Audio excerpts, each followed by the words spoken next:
Hey guys, what's up? It's me, LegoLee329, here bringing you my first ever 2013 LEGO Star Wars review. Today we have set number 75002. This is the ATRT. It contains 222 pieces, retails for about $20 US, and is ages 7 through 12. Here's a front look at your brand new design for the Star Wars boxes with Yoda in the corner there. They look very cool. There's a quick look at the back of your box. The set includes one instruction manual with only 57 pages of building.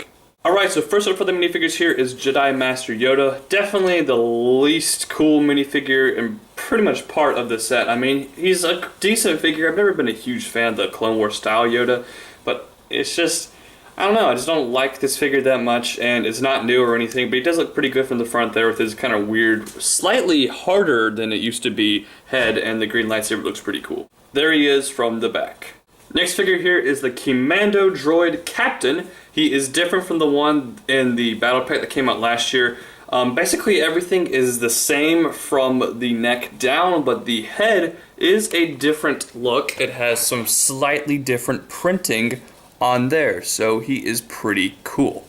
And last but certainly not least here is probably what most of you guys are excited about in this set is our first ever 501st Clone Trooper and our first ever Phase 2 Clone Trooper from the Clone Wars design. Now, I'm not the biggest fan of Phase 2 clones. I like the Phase 1 a lot more, but they do look pretty cool minifigure right here. Love the front torso printing. Light printing looks great, and the helmet looks absolutely fantastic. That is what he looks like from the back. And of course, he has pretty much just a normal clone face. Now, some of you might count this as a minifigure. I don't really know exactly what to call it because it's a brick-built character, but it's a sniper droideka. This is different from the one that comes in the battle pack. If you quick look at him here real quickly, he doesn't actually spin on my little thingy. He looks pretty cool. I like some of the detail on him. He does not roll up into the ball, but he does have some nice articulation points, some nice detail. Uses a lot of little cool pieces, and he looks pretty decent. I like some of the coloring on him, and he's pretty cool. Alright guys, here is our ATRT, and this thing looks pretty awesome. I like some of the details on it. I'm not a huge fan of the blue color. I would have preferred it to be dark green or just plain old gray.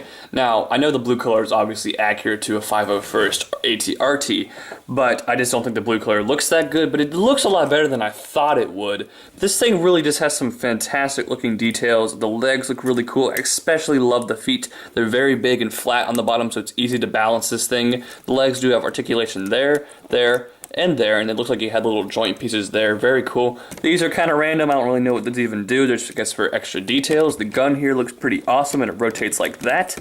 And let's see if I can kind of bend the legs down. The front here looks really good. The stickers are really nice. It says 501st there. Really a cool design. And you can see up here is where the guy will sit, and you can put his gun in this little piece, this little hole back there. You can put the gun back there, and the guy can sit on here very easily. Now the thing is way too big. It's definitely out of scale, which doesn't really bother me that much, but I'm sure some hardcore Clone Wars fans would be bothered by that. Some nice pieces up there, and if you bend it all back together, and we can put it back off in the distance here, there is your ATRT, and it looks really cool.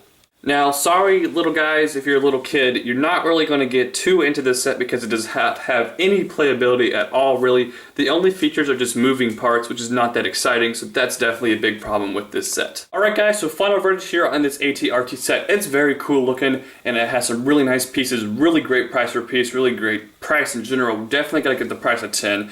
But the set is not a 10 for me. I mean, it's a really great design, some great detail. Nothing really too exciting going on here because, you know, we have gotten this vehicle before. The minifigures aren't really that exciting because the 501st clone is new, but he isn't exclusive, so that's a little bit disappointing. So there are some things I don't really like about that set that much, but I do really think it looks good. I can't get it to an 8, so I'm going to give it a 7.9. It's a really cool set, don't get me wrong. It's just not my favorite set in the world, but it's definitely a cool set. 7.9, and please rate, comment, subscribe, and go like me on my Facebook page, and I'll see you guys next time with more LEGO Star Wars reviews.